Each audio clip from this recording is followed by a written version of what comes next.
तो हेलो दोस्तों, स्वागत है आप लोगों का अपने यूट्यूब चैनल नेशनल न्यूज में। तो दोस्तों, आज हम लोग बात करने वाले हैं कि पृथ्वी की उत्पत्ति कैसे हुई और इसका अंत कैसे होगा। तो बता दें कि पृथ्वी हमारे सौरमंडल का तीसरा ग्रह है, जो जीवन के लिए अनुकूल परिस्थितियों के कारण अद्वितीय है। इसकी उत्पत्ति और अंत सदियों से वैज्ञानिकों, दार्शनिकों और धार्मिक ग्रंथों का विषय रहा है।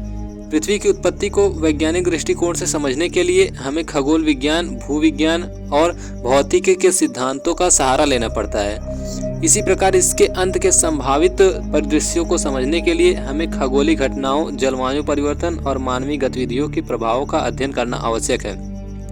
आखिर कैसे हुई ब्रह्मांड की उत्पत्ति और सौरमंडल का निर्माण? पृथ्वी की उत्पत्ति को समझने के लिए पहले ब्रह्मांड और सौरमंडल के निर्माण को देखना जरूरी है। बिग बैंग सिद्धांत के अनुसार लगभग 13.8 अरब वर्ष पहले ब्रह्मांड की उत्पत्ति बिग बैंग नामक महाविस्फोट से हुई। इस विस्फोट के बाद ब्रह्मांड में हाइड्रोजन और हीलियम जैसी गैसें फैल गईं। धीरे धीरे गुरुत्वाकर्षण बल के कारण ये गैसें एकत्रित होकर आकाशगंगाएं और तारे बनाने लगीं।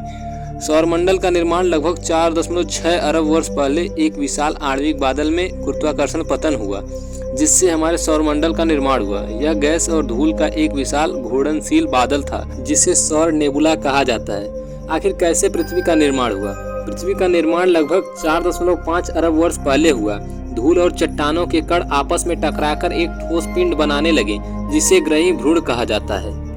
अगर बात करें कि पृथ्वी पर जीवन की उत्पत्ति कैसे हुई, तो वैज्ञानिक मानते हैं कि जीवन की उत्पत्ति लगभग 3 से 4 अरब वर्ष पहले हुई। आदि महासागरों में रासायनिक अभिक्रियाओं के कारण पहले सरल जीवाणु विकसित हुए और फिर धीरे धीरे जटिल जीवन विकसित हुआ।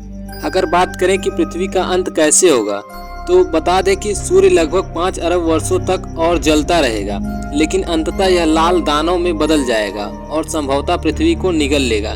तापमान में वृद्धि, जैसे जैसे सूर्य का तापमान बढ़ेगा, पृथ्वी पर जीवन के लिए आवश्यक परिस्थितियां असंभव होती जाएंगी। चुंबकीय क्षेत्र का कमजोर होने के कारण पृथ्वी का चुंबकीय क्षेत्र हमें सौर वायु और हानिकारक किरणों से बचाता है।